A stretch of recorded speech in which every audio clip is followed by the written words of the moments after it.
കോഴിക്കോടേക്ക് പോവുകയാണ് അനീഷ് കുമാറിലേക്ക്. ഒപ്പം ഈ ടീമിന്റെ ലൈനപ്പിലുണ്ടായ മാറ്റങ്ങളിൽ വിദഗ്ധ അഭിപ്രായം നമ്മൾ തേടും. അതിനു മുമ്പ് ഞാൻ കോഴിക്കോട് പുത്തൻപാലത്തുള്ള ആ ഫുട്ബോൾ വേദിയിലേക്ക്, ആ പ്രദർശന നഗരിയിലേക്ക് പോകുന്നു. അനീഷ് കുമാർ, നമുക്കറിയാവുന്നതുപോലെ ടീമിൽ ചില മാറ്റങ്ങൾ വരുത്തിയിട്ടുണ്ട്. പാരഡൈസ് ഇല്ലാതെയാണ് അർജന്റീന കളിക്കാൻ ഇറങ്ങുന്നത് എന്നുള്ളതാണ് ഏറ്റവും ലേറ്റസ്റ്റ് ആയിട്ടുള്ള അപ്ഡേറ്റ്. റോഡ്രിഗോ ഡീപ്പോളും കളത്തിലേക്ക് എത്തുന്നു. മൊണ്ടിയൽ, മൊളിനയ്ക്ക് പകരം മൊണ്ടിയലും. അപ്പോൾ അങ്ങനെ എന്താണ് തോന്നുന്നത് അനീഷ്? ഈ അർജന്റീന ആരാധകർ ഹാപ്പിയാണോ ഈ ടീം ലൈനപ്പ് ഒക്കെ കേട്ട സാഹചര്യത്തിൽ?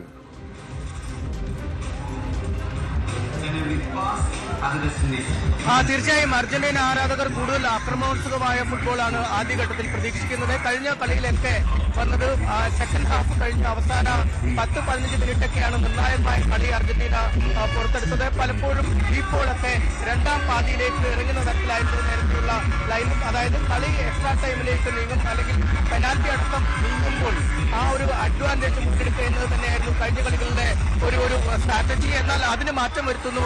തുടക്കം മുതൽ തന്നെ ആക്രമിച്ച് കളിക്കുക എന്നൊരു ലക്ഷ്യത്തിലേക്ക് അർജന്റീന നീങ്ങുന്നു. ഏതാണ്ട് സമാനമായ ശൈലിയിൽ കളിക്കുന്ന രണ്ട് ടീമുകളാണ് അർജന്റീനയും ബ്രസീലും. ടിക്കി ടാക്ക ശൈലി പോലെ മികച്ച കേളി ശൈലി, അതായത് ചെറിയ പാസുകളിലൂടെ, കുറിയ പാസുകളിലൂടെ ശത്രുപാളയത്തിലേക്ക് നുഴഞ്ഞു കയറുക എന്ന തന്ത്രമാവും ഇരു ടീമുകളും പ്രയോഗിക്കുക. അതുകൊണ്ട് തന്നെ ആദ്യഘട്ടം മുതൽ അറ്റാക്ക് ചെയ്ത് കളിക്കുക എന്ന രീതിയിലേക്ക് അർജന്റീനയുടെ തന്ത്രം മാറിയിരിക്കുന്നു നമുക്ക് കരുതാൻ കഴിയുന്നത്. എന്തായാലും ഇവിടെ തടിച്ചുകൂടിയിരിക്കുന്ന നൂറുകണക്കിന് ആളുകൾ, അതിലേറിയ പങ്കും അർജന്റീനയ്ക്ക് വേണ്ടി ആർത്തു വിളിക്കുന്ന ആരാധകരാണ്. ആദ്യഘട്ടം മുതൽ പലതരത്തിലുള്ള ജേഴ്സികൾ, പലതരത്തിലുള്ള ആളുകളൊക്കെ ഈ കളത്തിലേക്ക് വന്നെങ്കിലും അവസാന ഘട്ടത്തിലേക്ക് എത്തുമ്പോൾ അർജന്റീനയുടെ ആരാധകരുടെ ഒരു പെരുക്കമാണ് നമുക്കിവിടെ കാണാൻ കഴിയുന്നത്. നമുക്ക് ഈ ആളുകളിലേക്ക് തന്നെ വേണമെങ്കിൽ ഒന്ന് പോകാം, അവരുടെ ഒരു അഭിപ്രായം നമുക്കൊന്ന് ആരായാം.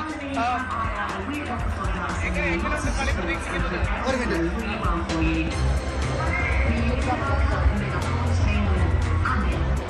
കളി എന്താണ് പ്രതീക്ഷിക്കുന്നത്?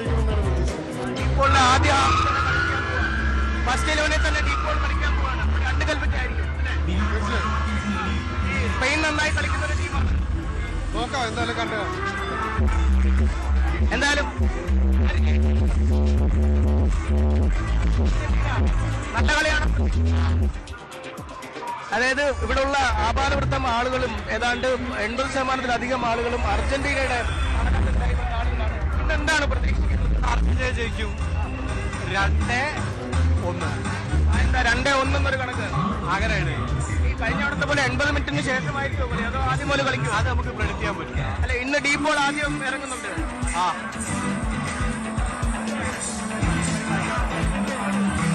അപ്പം കൂടുതൽ പ്രതീക്ഷിക്കണം. കൂടുതൽ പ്രതീക്ഷിക്കണം. ഇന്നത്തെ കളി എന്തായാലും നല്ല ടൈറ്റ് ആയിരിക്കും. പിന്നെ രണ്ട് ടീമിനും വളരെ മുൻതൂക്കം കാണുന്നുണ്ട്. പിന്നെ ഓഫ് കോഴ്സ്, കാരണം അർജന്റീന 90 മിനിറ്റ് വരെ പേടിക്കപ്പെടേണ്ട ഒരു ടീമാണ്.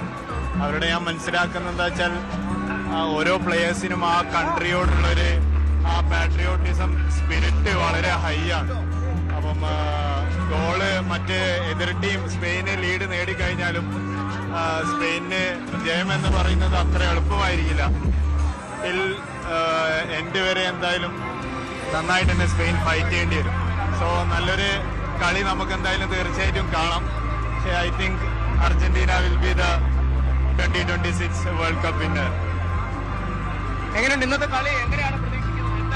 അർജന്റീന 3-2 ഗോൾ അടിക്കും. 3 ഗോൾ അടിക്കും. നേരിട്ട് വളരെ കുറച്ച് ഗോളാണ് ഇതുവരെ. 3-2 അർജന്റീന ജയിക്കും.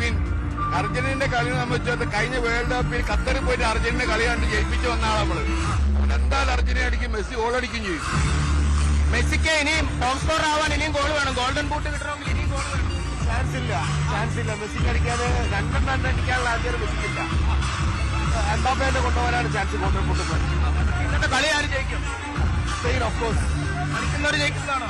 സ്പെയിൻ ജയിക്കും. സ്പെയിൻ അടിക്കും. സ്പെയിനാണ് കുറച്ചുകൂടെ നല്ല കളിച്ചേക്കുള്ളത്. ഈ മൊത്തമുള്ള കളി കണ്ടിട്ട് സ്പെയിനാണ് കുറച്ചുകൂടി ആധിപത്യമുള്ളതായിട്ട് കാണുന്നത്. ഇപ്പോൾ അർജന്റീനയുടെ കളി ലാസ്റ്റ് ഇംഗ്ലണ്ടിനോട് കളിച്ച ഒരു കളി ഇന്ന് പുറത്തെടുക്കുകയാണെങ്കിൽ ചാൻസ് ഉണ്ട്. അല്ലാതെ ഇതിന് മുന്നേ കളിച്ച കളി പുറത്തെടുക്കുകയാണെങ്കിൽ നോ ചാൻസ്. ഇപ്പോഴൊക്കെ ആദ്യ 11 കളിക്കുന്നു എന്നാണ് അറിയുന്നത്. രണ്ട് കൽപ്പിച്ച് തന്നെയാണ് ആയിരിക്കാം. സ്പെയിനും ഇതേപോലെ തന്നെ കളിക്കുമല്ലോ. നമുക്ക് നോക്കാം.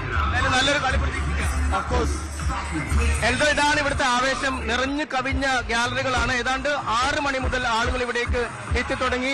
ഏറ്റവും പിന്നിലുള്ള ആവേശകരമായ ആ ഗ്യാലറിയൊക്കെ ഏതാണ്ട് 6-6 ആയപ്പം നിറഞ്ഞു കവിഞ്ഞിരിക്കുന്നു. ഇതിനേക്കാൾ കൂടുതൽ ആളുകൾ പുറത്ത് കാത്തിരിക്കുന്നു. അവിടെ പ്രത്യേക പവലിയൻ ഇന്ന് ഒരുക്കിയിട്ടുണ്ട്. ആ പവലിയനുകൾ പോലും നിറഞ്ഞു കവിഞ്ഞ് നിൽക്കുന്ന ഒരു സാഹചര്യമാണ്. കോഴിക്കോട് പുതിയ ഭാരത്ത് മാത്രമല്ല, എല്ലാ ഇടങ്ങളിലും ഓരോ വാർഡുകൾ കേന്ദ്രീകരിച്ച് പോലും ബിഗ് സ്ക്രീനുകൾ വഴി പ്രദർശനമുണ്ട്, തിയേറ്ററുകളിൽ പ്രദർശനമുണ്ട്. ഒപ്പം ഫിഫയുടെ ഔദ്യോഗികമായ അവകാശം കിട്ടിയ ആളുകൾ പ്രദർശിപ്പിക്കുന്നുണ്ട്. അങ്ങനെ കോഴിക്കോട് നഗരം ഒരു ഫുട്ബോൾ ഭ്രാന്തിലേക്ക് തന്നെ, അല്ലെങ്കിൽ ഫുട്ബോൾ ലഹരിയിലേക്ക് തന്നെ നീങ്ങിയിരിക്കുന്നു. ഒപ്പം ഇതിനൊക്കെ അനുകൂലമായ രീതിയിൽ നാളെ സംസ്ഥാന സർക്കാർ സ്കൂളുകൾക്കും മറ്റുമൊക്കെ കോളേജുകൾക്കൊക്കെ അവധി പ്രഖ്യാപിച്ചിട്ടുണ്ട്. അതിന്റെ ഒരു ആനുകൂല്യം കൂടി കുട്ടികൾക്കുണ്ട്. എന്തായാലും ആവേശപൂർവ്വമാണ് വലിയ ഒരു ജനക്കൂട്ടം ഈ പുതിയ പാലത്തെ മെഗാ സ്ക്രീനിലേക്ക് അല്ലെങ്കിൽ ബിഗ് സ്ക്രീനിലേക്ക് എത്തിയിരിക്കുന്നത്. എൽദോ, ആ വേദി കാണുക. ആ വേദിയിൽ ഒരു തുള്ളിയില്ല. ആളുകൾക്ക് നിൽക്കാനോ ഇരിക്കാനോ ഇനിയൊരു സ്ഥലം. ഒരാൾ കൂടി എത്തിയാൽ അത് നിറഞ്ഞു തുളുമ്പുന്ന മട്ടിലേക്ക് മാറിയിരിക്കുന്നു. ഇത് കേരളത്തിന്റെ ഫുട്ബോൾ ആവേശത്തിന്റെ ഒരു പരിച്ഛേദമായി തന്നെ കണക്കാക്കണം. അത്രമാത്രം ആരാധകർ ആ വേദിയിലേക്ക് എത്തിയിരിക്കുകയാണ്, പുത്തൻപാലത്തെ വേദിയിലേക്ക്. ഞാൻ ഇനി കൂടുതൽ വാർത്തകൾക്ക് news 18 Keralam YouTube channel subscribe ചെയ്യുക.